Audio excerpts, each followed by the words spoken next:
aujourd'hui, j'anime un atelier sur la bulle, un élément spécifique de la bande dessinée qui la différencie donc du roman et du livre illustré.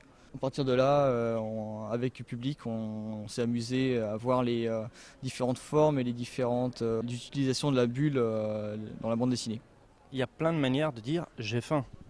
Exactement, il y en a énormément et ensuite, rien qu'en utilisant la forme des bulles, on peut se passer d'une ponctuation et obtenir des émotions différentes et des situations grotesques, drôles, embarrassantes. Il y a aussi des bulles muettes, c'est quoi? Moi, ce que j'appelle une bulle muette, c'est une bulle qui se passe de flèches et qui fait parler un personnage alors que on ne voit pas le personnage à l'écran, enfin dans la case en tout cas. On sait que c'est lui qui parle grâce à différents subterfuges de mise en scène et de texte.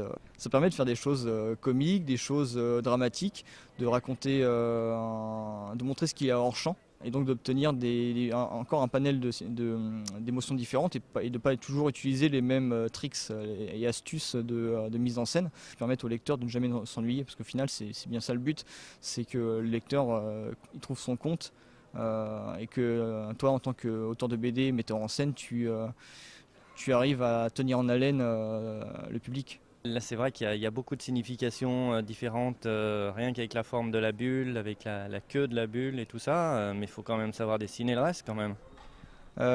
Il existe une BD où il n'y a pas de dessin, et alors je ne l'ai pas lu malheureusement, mais apparemment elle est très drôle. Donc le reste, c'est pas besoin de savoir le dessiner. Le plus important, c'est de trouver un rythme et de bien étoffer l'intérieur d'une bulle, je pense. De toute façon, le plus important, c'est que ce soit intelligemment fait pour que le public ne s'ennuie jamais.